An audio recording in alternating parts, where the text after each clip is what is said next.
by default, so very interesting. Yeah. Somehow we don't love the more established organizations. The bigger it becomes, gets a little more boring. Are we live now, Samir? I think we are live. I'm just checking. Okay. Okay, Now we are live. now we are live. Are you more Are you nervous, more Dana? nervous, Dana? No, No. more Yeah, more we are live exciting. now. I just get to This is chat. like This is like, this is nothing for me. Just another day, huh? Just another day of chatting about how to build companies, how to build resilience, take care of your mental health, and everything in between, right? Exactly.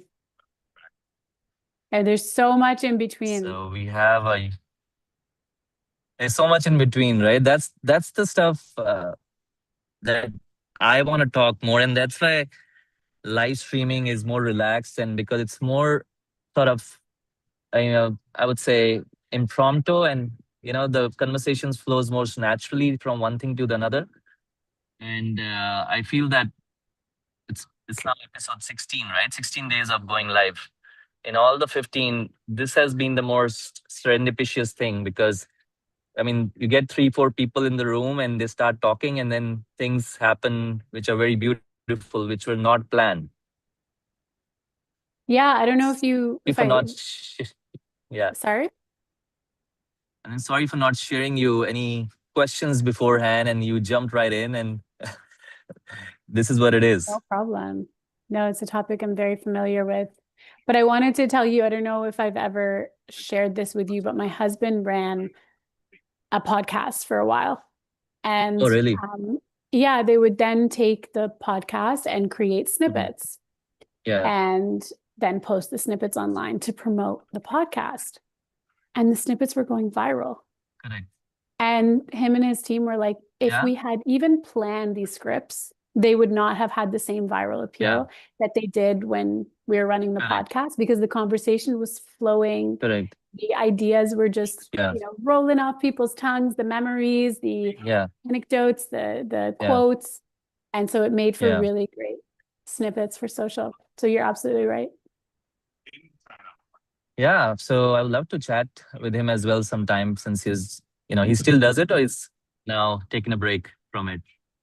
No, they stopped the podcast for no other reason than the three of them stopped working together.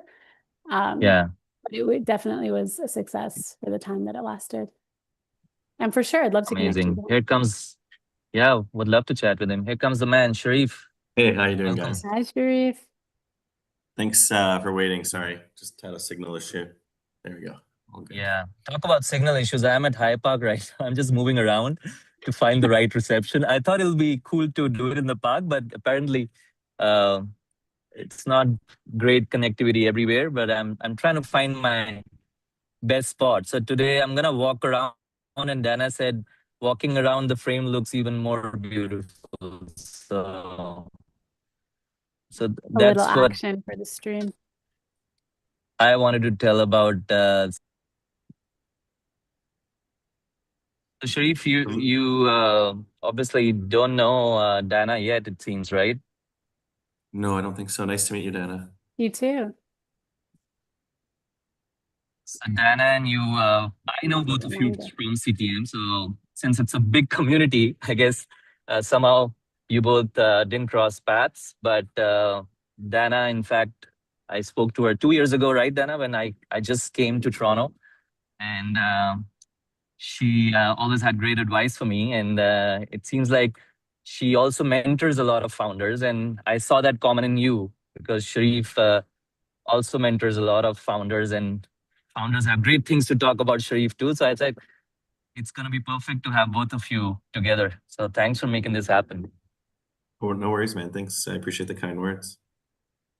Same. Thanks so much. Pleasure to be here. So thank you. So, because we are live, I'm going to share it in CTM too, that we are live. If anybody wants to watch, since we're giving a shout out to CTM. But Dana, while I'm doing that, just talk a little bit about, your experience of helping founders build in their journey from 0 to 1. And then maybe Sharif can talk too, because that's the topic for today. And just your current roles, a little bit about that would be great to start.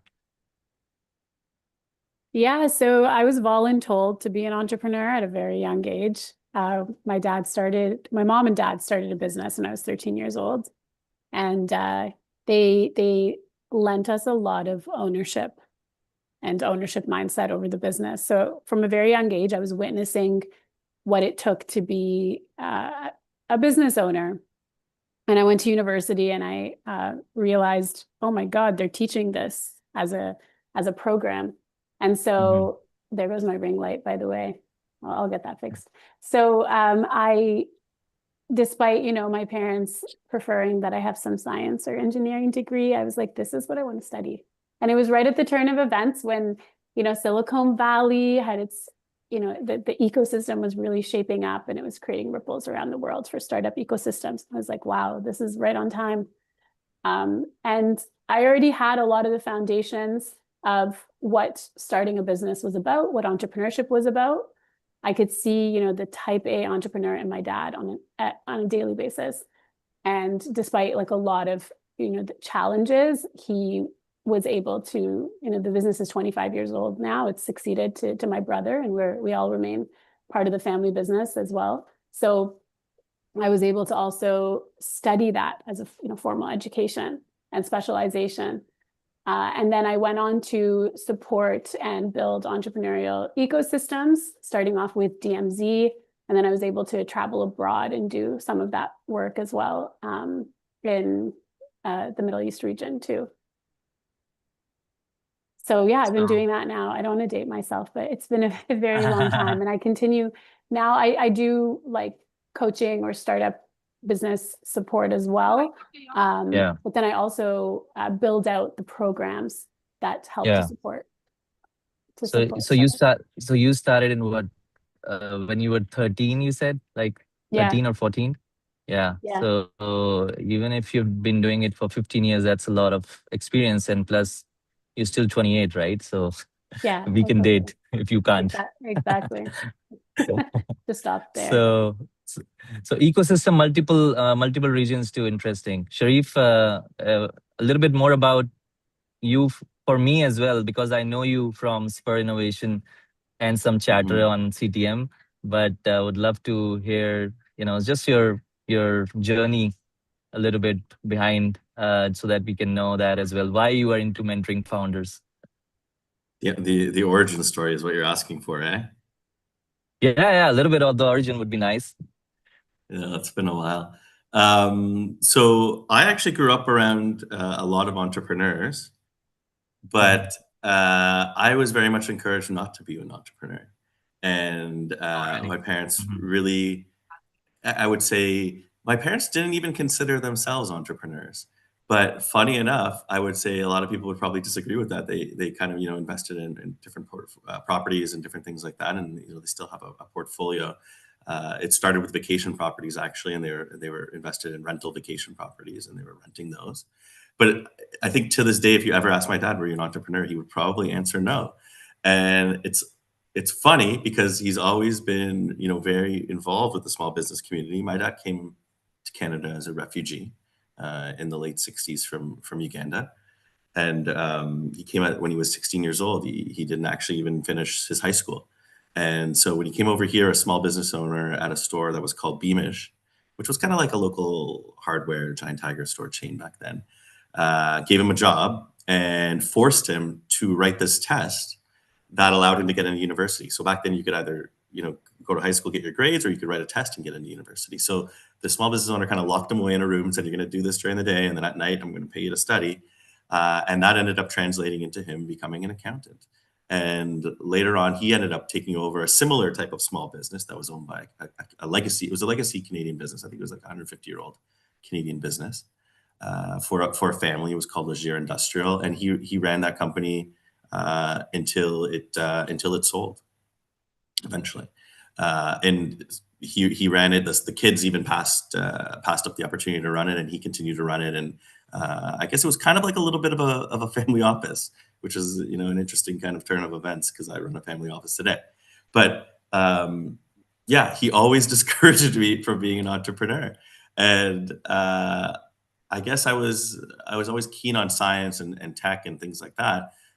But I never really knew entrepreneurship or STEM entrepreneurship was an option until the end of it. So, you know, I walked that path in university. I became a scientist. I ended up working for the government. I ran renewable fuels research for Environment Canada. I did what they wanted me to do. You know, you graduate, you get the salary, and then you end up in this fucking government cubicle staring at the Ottawa River, wondering what the hell have I done with my life? And that's when the trouble begins, or maybe the excitement begins. I don't know, right? In my case, it was a little bit of both. I got a little bit, let's say, wild. But I was fortunate enough to be growing up in a time in Ottawa where Shopify was becoming a brand new thing.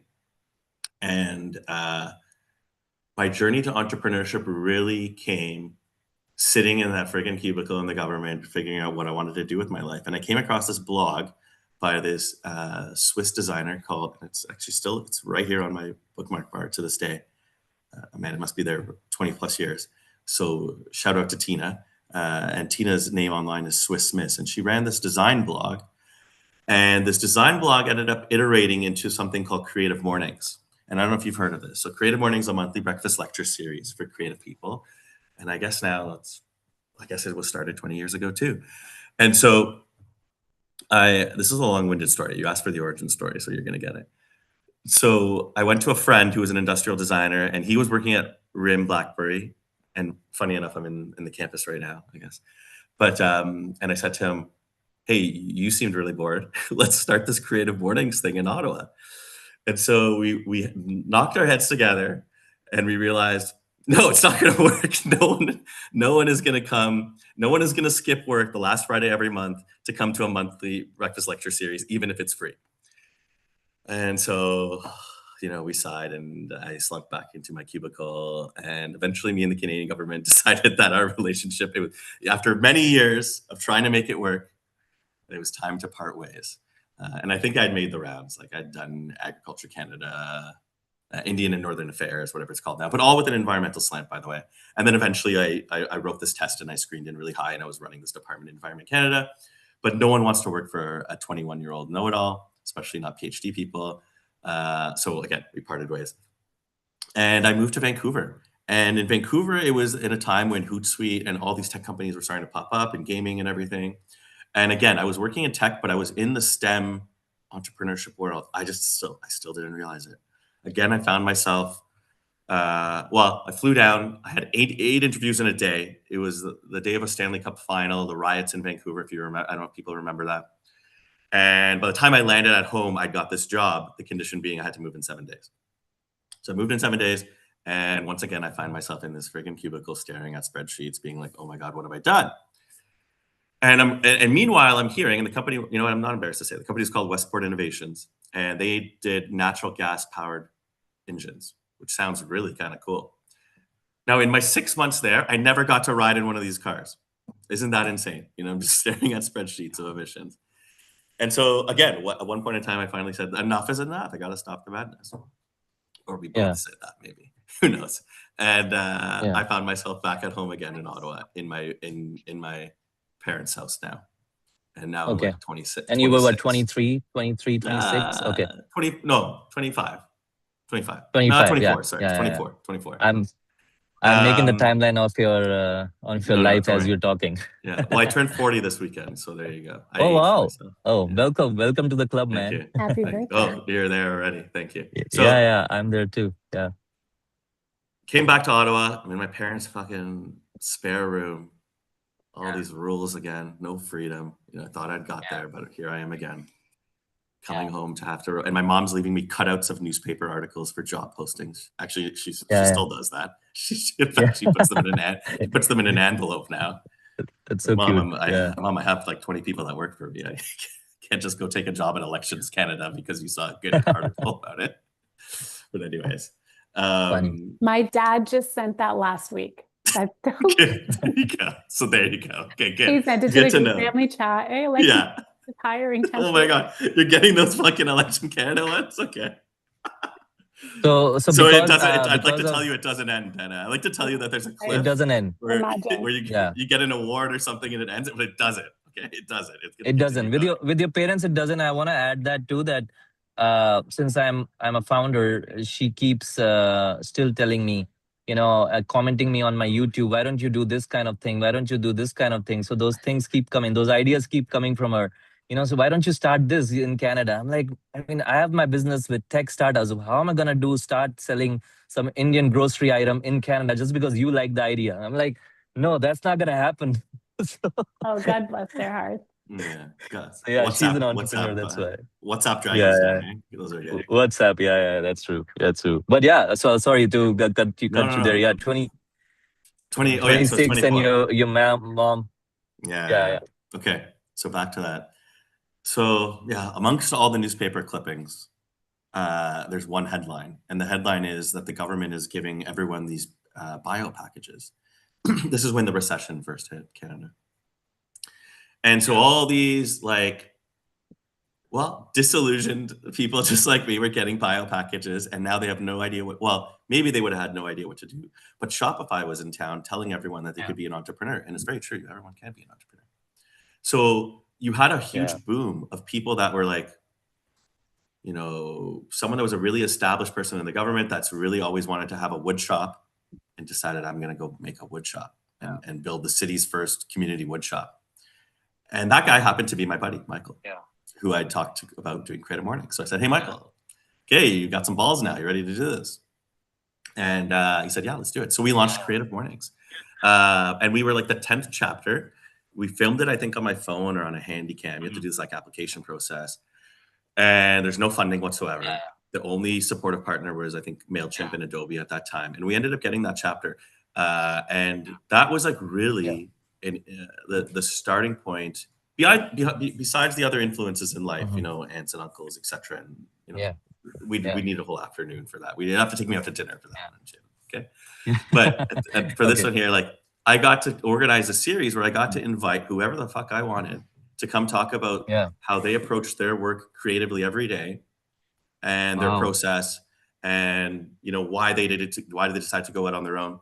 And so we did this for a series of 5 years, and over the series of 5 years, I talked to everyone from world-class chefs to tattoo artists to a professor who studied happiness, to the founder of Vice magazine, whose name I will not say out loud now, who's also from Ottawa, to Harley Finkelstein from Shopify, to Adrian from Campus Pop. I think Toby even might have given a talk. It was amazing. Got to hear from all these amazing people about how they went and took a chance on themselves. And how creativity was an important part of that puzzle. And so along the way, one of those people talking, who was a chef, and Chidan, I think you're frozen, but I'm going to keep going. Who was a chef?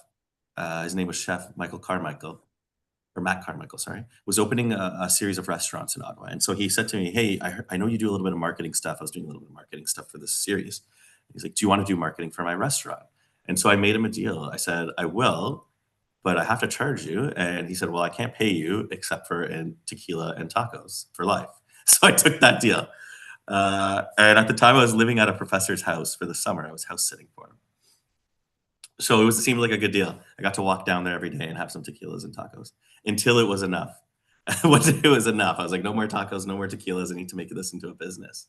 And fast forward 10 years later, I had the largest food marketing agency in Ottawa.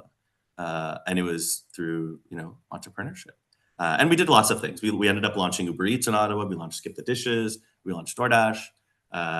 We used to do Shopify stores. We took some legacy wholesale brands that used to do delivery of meats and proteins to restaurants, and we created D2C versions. So one was a brand called Slipicot's Premium Meats. We took it from $700K a year to 10 million a year ARR, and then the family sold the business. And actually, funny enough, he bought a small butcher shop. That's his retirement career, is a small butcher shop, and he loves it. So love that. Yeah, great story, right? And now he works with his 2 teenage sons, and they get to it's exactly how he grew up, but not they're thriving. It's not about surviving now; they're thriving, right? They're doing this as a secondary career, and on the weekend they get to go and enjoy their boats. It's funny on that note that everybody wants this exit, this millions of dollars, but eventually they just want to have a small shop and not work too much that they've done. So everybody in their mind knows that, this is the intensity that they want to go till, and now after that they want to relax, because it's not easy. That burnout happens otherwise, right? Burnout does. I mean, what is true freedom, right? I hear all these different answers. Yeah. There's the classic cheesy answer. True freedom is never looking at a price on a menu, but that's not really true, right? True freedom is having control of your time and being able to spend it with the people and things that you care about, really. And that was where I first started to see. I already knew about the power of technology, because technology and, give me an internet and a cell phone, basically that's what happened, and my parents' spare bedroom, and I created a business, and I had employees and everything. But what it could do for other people and how you could leverage that to not just make money for yourselves, but help other people make money. And small cheesy example, but when Uber Eats and food delivery first launched, a lot of restaurants didn't want to do it. At the time, you only had pizza and maybe Chinese restaurants kind of doing delivery. And so with Uber Eats, the goal was to find 10 of the coolest restaurants in town, convince them to do delivery. And luckily, some of them were clients already, but convince those ones, and those ones would ideally sway the others. And it actually worked. But you had to convince them, you had to chase them. And so you'd find a restaurateur who was like so violently opposed to delivery. And then 6 months later, he'd come up to you and be like, hey, bro, thank you so much for chasing me down. We just bought a cottage, and we just bought a cottage because we were doing delivery, and delivery is more than our normal sales. Or we just opened a new location and it's delivery only. And like, life-changing, right? And I was, this is my sector. These were my people at this time. I'm 10 years deep in the restaurant industry. So that's great to see, right? You see now these are your friends and family who are, opening businesses and closing businesses and rolling over and having kids and marriages, etc. So you've seen multiple generations. That means, like, you've seen like the first era of startups also in Toronto. Like, you've pretty much seen the whole ecosystem build. I mean, I'm not saying from day zero, but pretty much day 2 or 3, right? But this was Ottawa, by the way. This was Ottawa, I should have said, sorry. Yeah. But I guess it's like technology as that great social equalizer, right? And up until then, only big brands were able to afford delivery. I know it sounds like a cheesy small thing, but giving a small guy delivery, it's life-changing sometimes, right? You're allowing him to buy into, he can't go afford the car, the driver, the fleet, et cetera, but he can tap into this Uber network. And that's, I'm in AI now because I really truly believe AI is the greatest social equalizer of our time. And I got to see that firsthand. I was invited by the government, or we were invited by the government of El Salvador to go down and talk about some of the work we're doing over here. And you have a country, El Salvador, which is the murder capital of the Northern Hemisphere for a number of years, up until very recently, and difference of opinions on the regime and whatnot. But, there's this saying, and it used to be in the drone world. So the sound, generally the concept is the sound of a drone is one of the scariest sounds ever, because it happens usually in war zones. But in El Salvador, it's actually a very reassuring sound, because it means it's safe to go outside. So you had a place in a city where you couldn't go outside, like murder capital of the world. There's no going outside. Something bad's gonna happen.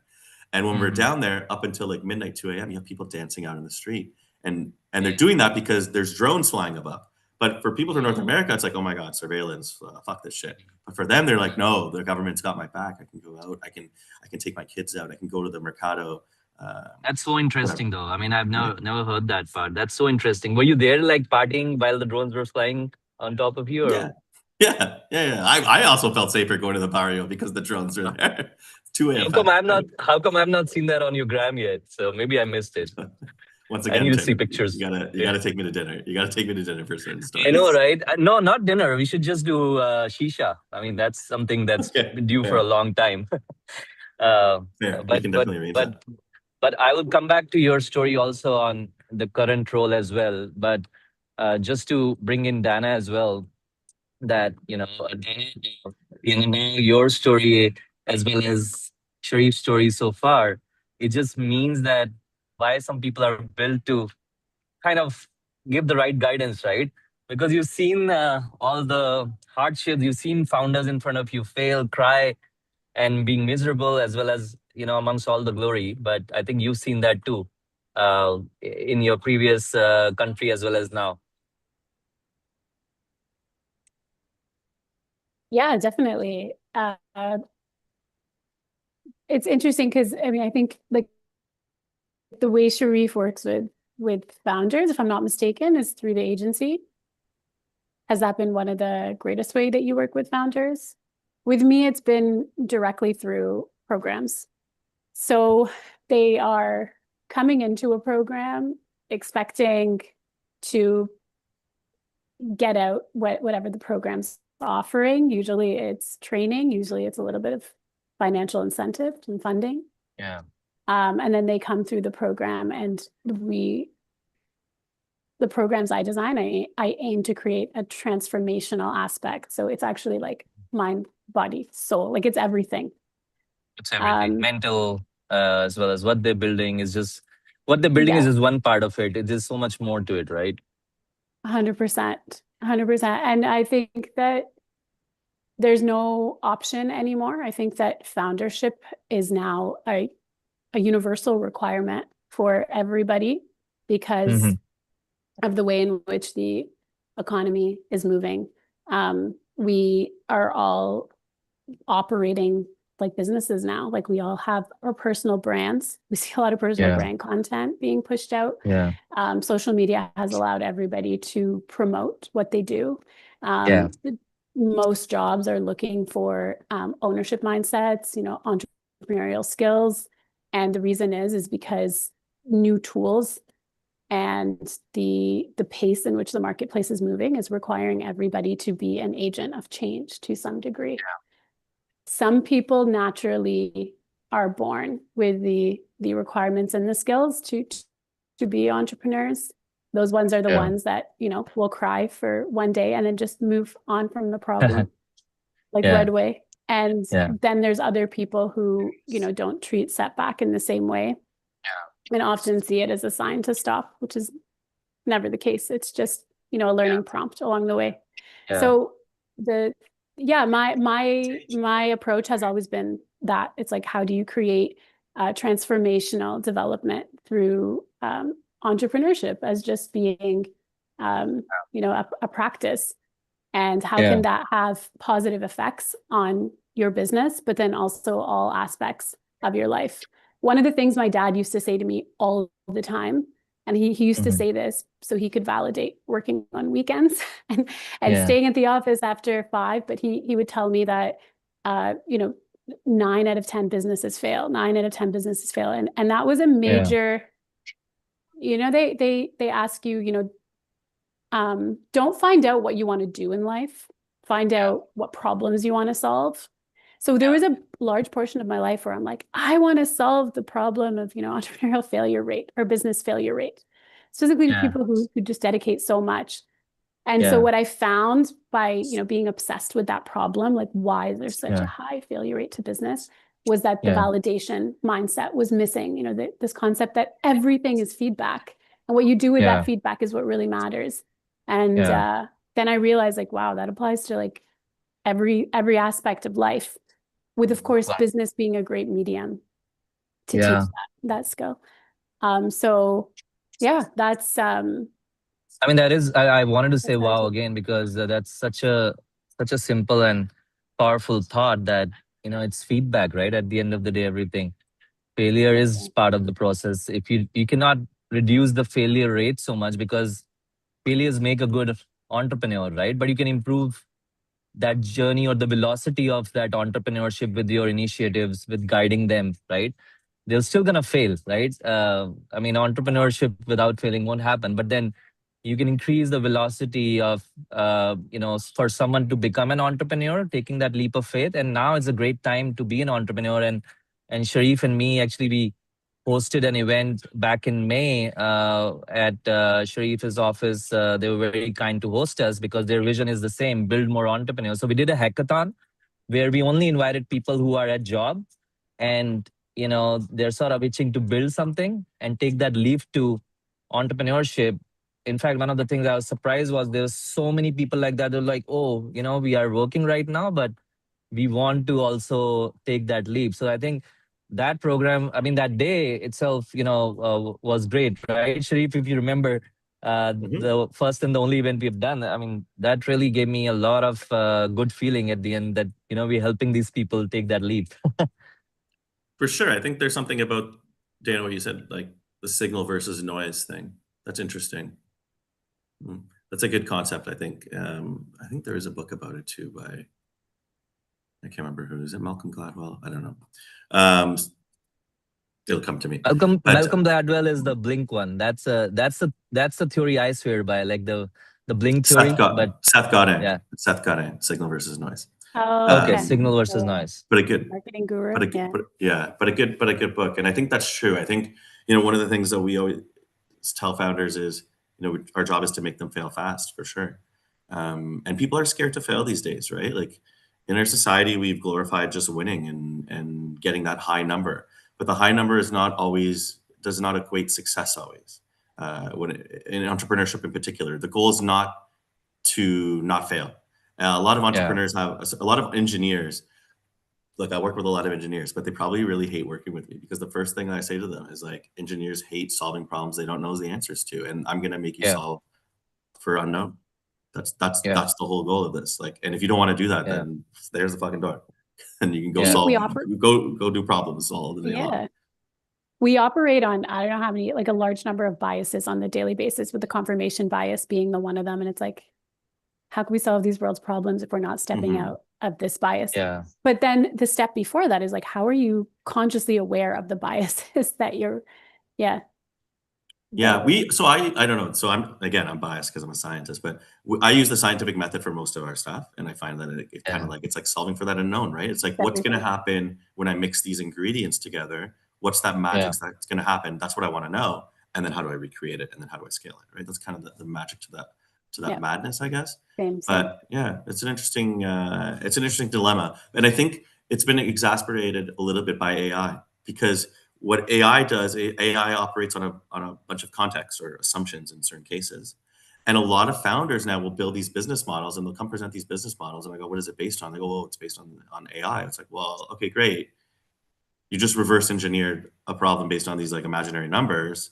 Sure, that works, but I'm not going to give you $1 million to go do that. Like, that's just like, that's a dress rehearsal. Like, doesn't make any sense. So AI has actually made that problem a little bit worse. And so stepping out of that comfort zone is even more so important right now. And then you can use AI to figure out the who, what, where, why, and when, and how, or to do your research even better. But don't just use it to create a methodology for, you know, running a growth experiment based off a set of assumptions that you don't even understand, that you just set. And I think that's the problem that I find I'm running into right now a lot. I don't know about you, Dana. Dana, before I take your thought, I think I want to also, you know, share one part that all this is making me sound like I'm really amongst the right people, brilliant people. I mean, you both are talking in a scientific way and having these terms. I think I feel like there are certain aspects of mentoring the founders that I don't think, and maybe I can learn that from you today, you know, how you approach in mentoring, because I am in the same field as well, you know, mentoring founders in their marketing, pitching, sales. And a large part of this initiative, the live stream, is actually to do that, you know, to help founders pitch and market better, but also talk about these other aspects, right? Like, you know, mental health is very important and not talked a lot. I mean, now it is, but I still feel I can talk that a lot more. But today, actually, one of the things I want to do so that we can time the next half an hour accordingly is I want people like you to keep coming to these live streams, maybe once a week or once in 2 weeks. And we bring in a founder who's really thinking of starting, or maybe or right now not a founder, but to be a founder, or maybe founder at a very early stage, but a very promising one, and see how we can help them, you know, in the live stream, like hear the idea out and tell them real guidance. Because people like you, I think, even the first reaction and first sort of idea from you for those founders would be amazing, because I know that you've done that now for so long and can do that in your sleep. So that's the idea of why we are doing this. Quick thoughts from both of you now you know it better. Earlier it was just a WhatsApp text and then, hey, Sharif, when are you coming to the live stream? And then you both were nice about coming, but that's the objective of bringing you. Sure. I mean, I think that's like definitely something that's needed more feedback. Like people shouldn't be scared of feedback, and we also have to be better at giving feedback. Not everything needs to be feedback, right? Like save it. The guy doesn't need to know his font's wrong. Like what the fuck difference does it make, right? You don't have to hit him for that. We get it. You've been to Techstars. We all have. So it's like some of that stuff is a little bit like that's part of it too, right? I put a long time ago. I wrote this. I used to maybe I write notes down too much, but I wrote this note down and I stuck it up on my cupboard, and it was like, you need to start showing people how to act instead of telling them how to act. And I think that's like an important part of it too, right? So in that process of giving feedback, like show people how to be that leader. And there is a reality that I'm just going to state. Canada's in free fall. Like Canada's in free fall. Our GDP is dropping, entrepreneurship's dropping, cost of doing business is at an all-time high. I've been actually saying those 3 lines for the past 3 years. It hasn't changed. I wish I could rewrite those. I wish I could. I had some new openers. But then people see you as cynical, right? If you say the real thing. But I follow it. Optimism as well. Follow it up with. I think you got. But like, I'll finish my point a little bit. I think the point is there that like. Sure, we could all say, and hey, I made a trip down to San Fran this year and did my things and made some bucks and came back, and I can go do it again. And I went to Vegas last week and I'm hunting for US business, but I'm hunting for US business to bring back to Canada. Because the reality is, like, if we want things to be good here, and things are good here, a lot of us came here, there's this misillusion. People came here for a better life, not an easier life. Okay, no one said coming to Canada for an easier life. You're coming for a better life, and sometimes that means putting in the work right now, right? So our garden needs watering right now. So it's up to the people that say they're business owners. If you want to be a business owner and a problem solver, okay, that's what it is. Then step up to the fucking plate. It is what it is. And that means like building businesses, giving feedback, funding, taking chances, all of the above. It's not one of, it's all of the above. And if you want to be a business owner, then that's what it is. Otherwise, go down to the US, go do whatever they're doing down there. We don't need you, and save the resources and dollars for the rest of us. But the feedback's important too. And the building is more important too. Like the building and the failing, right? So all these older guys that are like, I did my turn and like now I just want to chill and go on a pitch fest. Well, the reality is, I just said that businesses are at an all-time low right now. So maybe you need to start building some businesses and showing people how to act and not just telling them. Even if you don't need the money, even if you don't need the business, even if you don't need the potential failure or knock on your ego. That's what it is to be a Canadian entrepreneur right now. If you want to say I contributed towards the Canadian economy and the growth of it, it means start building some businesses. So I think it's more than just feedback. That's, I guess, my long-winded way of saying that. Sorry.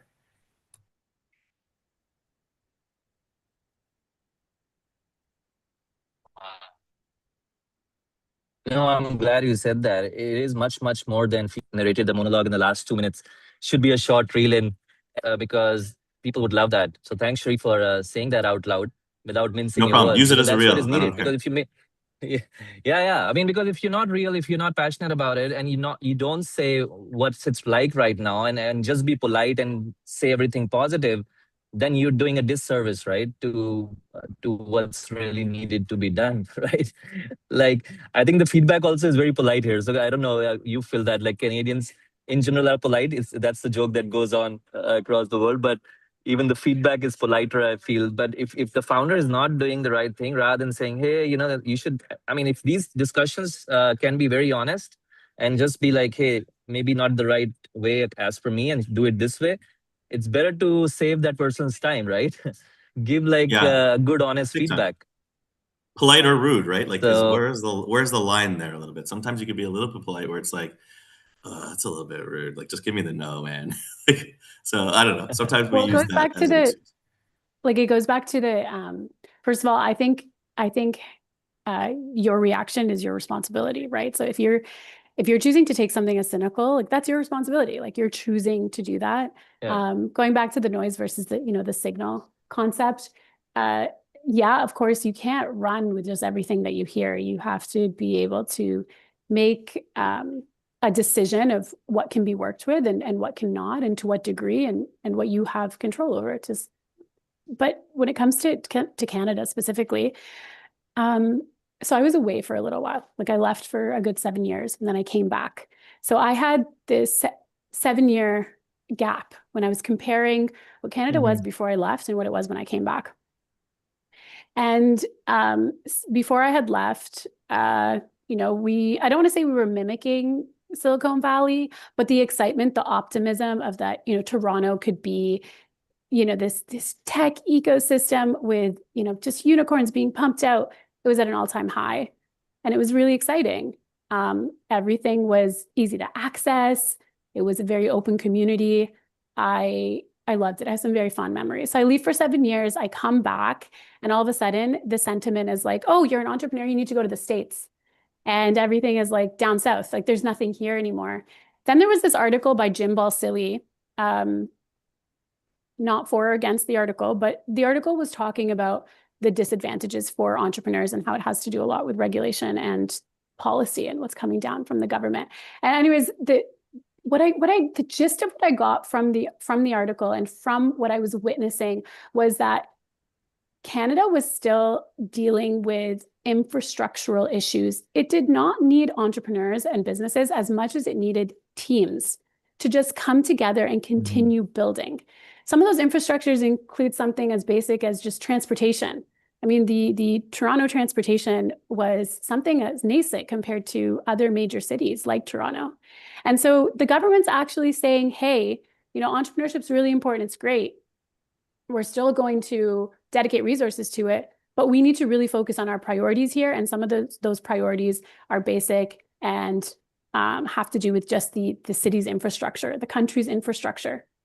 And so I'm sitting here thinking, okay, well, that's a signal. Like that's a signal for already established entrepreneurs about what to run with, where to take risks and how to take risks, and how, you know, other people or, you know, natural entrepreneurs that are going to be coming up with ideas or entrepreneurial support systems, how to be fostering or supporting or working within those priorities so that the country is working in a certain cohesion, or that, you know, new entrepreneurs are working with the government as well.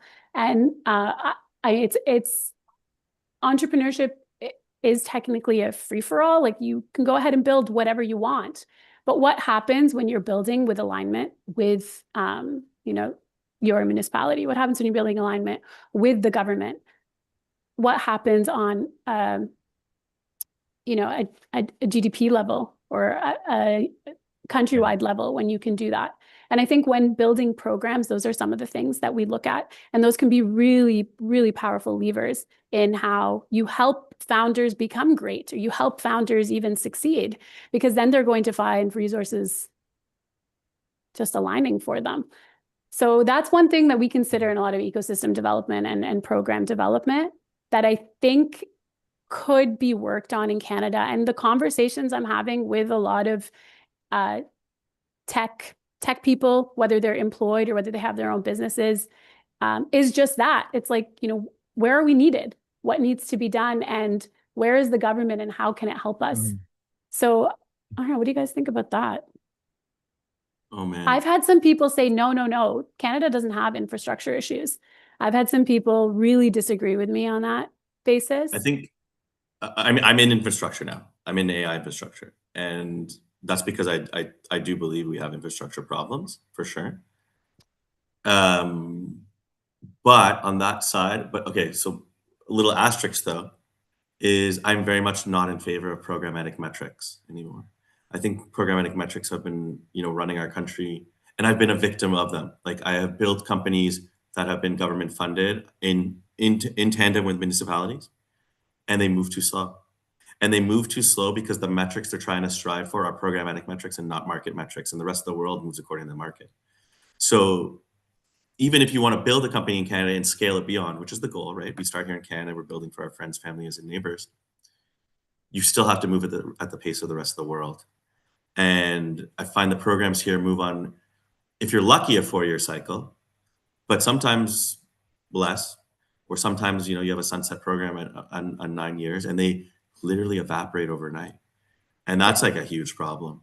But there yes, we do. There are things that are happening in the market from programs that are just not tracked, right? Programmatic metrics are one thing, but then there's other metrics that are resulting from the programs that are just not being tracked. Right? No, I know what you mean. Yeah. Yeah. There's societal impacts. 100% societal impact, just ripple effects throughout that I have actually I've been working to figure out how to track them in a way that's beyond just my intuition or what I thought happened. Cross linkages, or linkages, sorry, cross collaboration, different sort of things. People ended up, opening up completely different businesses, but they're just not the business that was in the program. But I can't track that. It's not related. So there are things like that. But I do value what you're saying, and I agree. Because I think, because listen, like as a person of colored background, like I've been on the positive receiving end of certain programs, and then as someone who was an environmental scientist, again, I worked on billion-dollar sunset programs. But I can't help but feel sometimes that like you can't track them for a reason. Like it's by design that that's done sometimes. It's more forgiving that way. It's more forgiving to look at an assessment by that, right? And for someone who is, and this might be the problem too, is, a lot of people running the programs have never done the deed before. So they're too easy on themselves. They think in the small year cycle and they're just thinking, okay, it's like a POC almost. Do we check the boxes? Check the boxes. Okay, great, let's move on. But how is that business going to survive in the market? And then, and then funny enough, you take a meeting with BDC, and I had the BDC ask me this question once. The first question they asked me, why are you building this company in Canada? It's like, what? Why are we even having this meeting? You're the bank for Canadian entrepreneurs. I'm doing it in Canada because I'm Canadian. But that's the funding that the Canadian government's going to direct me to scale my stuff. Yeah. And they don't like that my POC is Canadian proof points. Like it's a fundamental misalignment. BDC has a lot of operators at the top, or guys who used to be fund operators. Most of them got fired, lack of performance because of that alignment. But I won't name any names.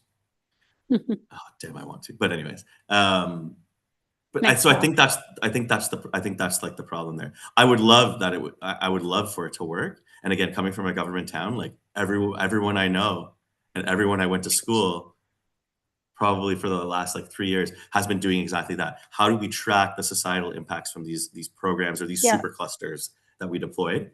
Yeah. They're still looking for the answer. They're still looking for the answer. And meanwhile, the guy who championed for it, Trudeau, is gone. It's like he's gone. Yeah. It's like you're like the current guy doesn't care about that. So why are you still working on it? That's a problem with the cycles. It's a problem with the cycles. Yeah. Yeah. And but if you had someone that knew, like, hey, business and markets don't run on a 4-year cycle, so our funding can't run on that cycle, then I think we could adjust things. So I think that requires a market metric look. I think Carney is bringing that to the table. He's very much a business guy. He's running it kind of like an office. I hear he's opening departments. I see that shift changing, but I can just tell you that, I started talking to the government about our data center work last February. We spent $250 million. We're online and operational.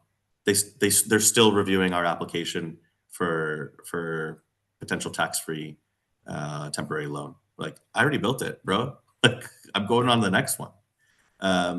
So like, this is a big infrastructure project. We're sitting in the former Blackberry Rim campus, which was abandoned, and then we brought online now as a data center, and we're taking 10% of our profits and reinvesting it into local innovators, and taking first right of refusal on their data to keep them in Canada, blah, blah, blah, compute a GDP cycle. Like, this is fucking regional GDP at its finest. But they're off for the summer. So I guess I have to wait till September 7th or the 10th when they get back to the office. Sharif, you're amazing that you also talked about spur innovation in the same flow, man. I love that, because you're just passion for entrepreneurs and the economy and build in Canada, and how aligned you are at as you said, the regional GDP, is your KPI and sort of the impact there, and you're seeing the impact firsthand, right? So that's pretty amazing what you're doing. Love this. Yeah, I appreciate that. Thank you. And I was fortunate enough to find a previous investor who was starting this project and decided to back me and fund this and back the team on this. And actually, he rolled up his sleeves and he's back coding now. Why? Because he had to fucking do it. He had to do it. Yeah. Like, he doesn't have, this is not a guy. This is a guy where I call him and he's like, I don't even know where in the world he is some days. But I know where he is now, because he's spent the summer in a windowless room with 7 screens coding, because the government program that we were hoping to get to help us bring a coder in didn't come through, or it's not coming through to September, but we need it now, so we're just going to go do it. Yeah. And so you're working with amazing. founders under this project now too, right? Sorry, I think you're muted, maybe. I was saying you're working with founders under this project now too. Can't hear. Jaden, can you hear her? I can hear her. She's talking about the founders. Okay, there we go. Sorry, I'm so sorry. Yeah, Dana, go ahead. I was saying you're working with founders under this program now too. What type of projects do you guys accept? We fund. We launched a venture studio, where venture studio loosely. We have no programming because I found I've done Techstars, I've done Ignite, I've done whatever. I found it kind of slowed down at the early stage. So we're funding primarily early stage founders. That's not to say that we won't look at later stage. E-commerce, SaaS, AI, food tech, and robotics are our primary areas right now. We will look beyond that. We're looking at agro-robotics and anything food production related over the next few months. And we take 10% of our profits, we reinvest into the local innovation ecosystem for each data center, and we take first right of refusal on their first office space. And that's not to ensure that we have tenants or anything, it's to keep the founding team there and to keep that founding flywheel in effect in that city. And I've grown up osmosis, right? Back to exactly. Exactly. And I grew up exactly. Yeah. Thank you. You get it. So ecosystem, exactly. You nailed it on that. Okay, so you caught my madness. I wasn't gonna bring up the biology of it all. I thought that was a little too crazy. Oh, no. But a more diverse ecosystem is a more bioproductive ecosystem. That nature imitates life. Well, business is life, right? Nature imitates that as well. If you continually grow the same crop every year, potatoes, you deplete the soil from nutrients. You need that cross-pollination. What do we have right now in Canada? We have the death of the main street. Every one of 4 corners in Canada is one of 2 things: a Dollarama or a Shoppers or a weed store. One of 3 things, sorry. An LCBO or whatever their liquor store is in the province. That's insane. One of every 4 corners. That's insane. That's crazy. How can our economy be dependent on that? So half of those, so cannabis and booze, and then Dollarama, subsidized goods. Yeah.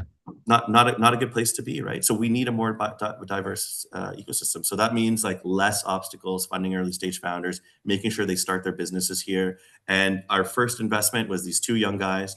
They were on full ride scholarships. I can't remember the name of it. Lester P scholarship to U of T. Like crazy amount of scholarship, like almost $500,000 each. One guy's from India, one guy's from Kenya. A guy from India built the lowest cost 3D printer in the history of India. And they came up with this AI-powered audiovisual device that they wanted to build. They would not have been able to do class, maintain their grades for their scholarship, etc., and do that at the same time. But because of the funding, they're able to do both. And they're gonna and he came back to me this year. This guy's so impressive. He's traveling around the world. Shout out to the Auditorium AI guys. Traveling around the world, came to me and said, "Hey, I'm going to take a bit of time off from school. Could have gone to a Fortune 500 in the US. He's going to work on this project, and he's going to earn dollars. And he's going to, he could have earned more in the US, but these are dollars coming to him. No one's got him a paycheck. That's like real go-get-it attitude. He's a founder here, right? So he's a founder. There's nothing like being a founder, and the money cannot really subsidize that, right? Like you can throw as much money as you want, but being your own boss and having that flexibility, that feeling, and more than that, building something meaningful in your life, it's a different feeling altogether, right? Big time. And we want more of those. And our second one, just to prove our point here, is some ex-Shopify guys. Shout out to the guys from Reactive.ai, Ottawa guys I grew up with, Shopify guys, and I've seen many people get seeded from that. I wanted to help do that. They didn't have a single Canadian VC in their round. There is a $6 million round from a $1 billion fund, Bonfire Ventures down in the US, not a single Canadian VC. So we put our hand up. We said we'll be that Canadian VC. Even like US VCs are here, like they're scouting actively here in Canada. Yeah. Well, we have great founders here, but no one wants to take that chance, right? Yeah. No, I think it's changing. So maybe these dialogues that we are having now and whatever we are doing in our individual capacities also, I think it's going to make a difference. But, these 2 episodes, in fact, I had David from CBCA join in. He's been, championing for the Canadian ecosystem since 9 years, like, collecting the data and really passionate about building in Canada. Even Ashna was the VC who's been in the VC ecosystem. I think when I'm talking to founders, not to sugarcoat it, but yes, I mean, they all say, oh, Canada is not for business, and we don't get funding here, this and that. There's a lot of complaints and sentiment, but I feel, maybe you need to do better, man. And because people are doing their bit. When I hear the ecosystem people doing and really working on the grassroots level, I feel there is a disconnect somewhere. That why do founders feel that way? Bro, that's just here. Go to the rest of Canada. Go to the prairies. Go to the Maritimes. SMBs are the backbone. They're the lifeblood of Canada. They really are. That's the backbone of our economy. That's why our economy is not doing well. We don't have enough, because we used to be entrepreneur driven. These are all like think of FCC, just opened one of the largest funds in Canadian history, right? I think it's equivalent to the size of the Silicon Valley Bank Fund. That's funded by fucking farmers, agricultural groups here in Canada, right? In the Maritimes, you have the same thing. You have like big groups. Quebec, a lot of the startups in Quebec, early stage startups in Quebec, are funded by like Caisse Populaire or these little small groups, little small business groups that have got together to do that because they want to improve their regional GDP. So a lot of Canada is like that. We just need to start doing a little bit more of it, I think, and like, encouraging people, and also encouraging people to fail. Like, you don't have to only launch a business in Canada if it's going to be like, it's got to be a world-class business. No, it's okay to have a $5 million business that survives in Winnipeg. That's great. Like, you did amazing. Go run that business and then go launch another one. This thing that we do to Canadians, like, you'll never make it in San Francisco. Like, okay, so what? So like, that's not what he asked you, right? And like, we do this discouraging thing. It goes back to like what I said about, just the way part of this economy is by design right now. As much as I think businesses are important and the diversification is important, why is there no top-down support happening? And we have to ask that question. I can tell you from a family business ownership mindset, our risk mitigation is really, really high. Like, we're not going to just jump into expansion right now. It goes back to that mental health issue we also discussed. Like, my dad was very clear with us. He's like, I don't care to build a billion-dollar business. I want to build a lifestyle business that I can feel proud of and I can leave a legacy with. And he was very clear on those goals. Like, he wasn't trying to take over, expand, export. Partly his age, he was a little bit older. But another part of it is because he was very aware of how much this marketplace could support him and how much market share there was for him. And he also recognized that, they were not fighting for the little guy in a lot of ways, like getting into store shelves. There's a little bit of monopoly when it comes to grocery here. And just like you named what's on every corner. And they're not in favor of helping even like ethnic brands that are in demand to be on their shelves. Like, it comes at a cost. That's a really high risk. Two small businesses, two family-owned businesses that, like you said, are supporting the economy in a lot of ways. So thinking about this design, asking why, and then tackling it from that, that same scientific approach, I think is something that is also at play here, and something that we can all take a role in as well, keeping the conversations going as well, but then putting the pressures in the right places to say, where does this fit? Where does this fit right now? And how can it become a part of the economic priorities? We're much more risk. We have a greater risk appetite, I think, than my dad did, but just because I think we're more aware of where the market is heading right now. I think we're too aware at times. One of the things sorry about it.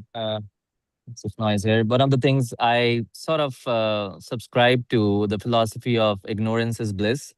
I feel like if I know too many things, I would be just, sort of not very confident to take that leap, right? So I Delusional feel optimism. Yeah, I don't know if it's delusional or if just, the lines are blurred, right? So delusional or just in general optimism. But I feel that sometimes it's okay, because then, you will always be bogged down by, hey, Canadian economy is this, why did you come from India this time? India is growing. Why did you do that? If I keep hearing all these noises, then I know what I'm doing. I know what I'm here for. And I'm having these conversations here means I'm making an impact in an economy at the grassroots level, which probably in a country like India, I don't have that much impact, right? I'm like, in the billions of people, I'm also that one person sort of effect, right? But here I can have that effect. But that's what this conversation has made me very excited. So thank you, Sharif, and Dana, both of you. I think I chose the right people. Somehow this is happening every time, and that's the serendipity that's happened in every live stream. But since I have Dana's time today till 2, I don't know, Sharif, how long you can go for. Chetan, I just want to say, by the way, this attitude of gratitude is something that I've correlated with a lot of successful entrepreneurs that I've worked with. So I love that you have that, and definitely keep it up. It's has a payback for the entire community. So thank you. Awesome. That's my reel. That's a good reel, bro. That's a good reel. Thank you. I do have to jump. Yeah, I do have to jump at 2, unfortunately, as well. They're already coming to tap me on the shoulder. But sure. I really did appreciate this conversation. It was very nice to meet you, Dan. I hope to continue a discussion sometime. Yeah, definitely. And Chetan, let me know. You know the people. You know the people to call to reach me. Put it that way, because I'm not good at getting back to you. No, I know that. I really appreciate it. And, and I need to grab dinner with you now. By the way, if you're in town on Friday, we'll talk. I'm trying to bring some people from my live stream for like a hangout this Friday. If you guys are in town, we'll talk. But before I will be in town. Yeah, let me know. You'll be in town. Then awesome. Dana, if you're in town too. And thank you so that'd be great. Thank you for this. Really appreciate it. Yeah, so I want to just end this just to a ritual that I do. I say a prayer to the universe because I feel it's a lot more spiritual than anything about a religion, and I generally feel that this moment has happened because the energies were right, and I think we had the right intent. So to the universe for making this happen, manifesting it today, that we create impact with this conversation, and I think we have the right ingredients. Both of them spoke with a lot of, I would say, knowledge plus intent and passion about the Canadian ecosystem. I feel they both individually also get what they want to in the coming months. Both of them, get that what they want. And yeah, I mean, Canadian ecosystem becomes stronger and world peace prevails. Amen. Let's do it. Let's get it. Let's get it. Bye. Take care, guys.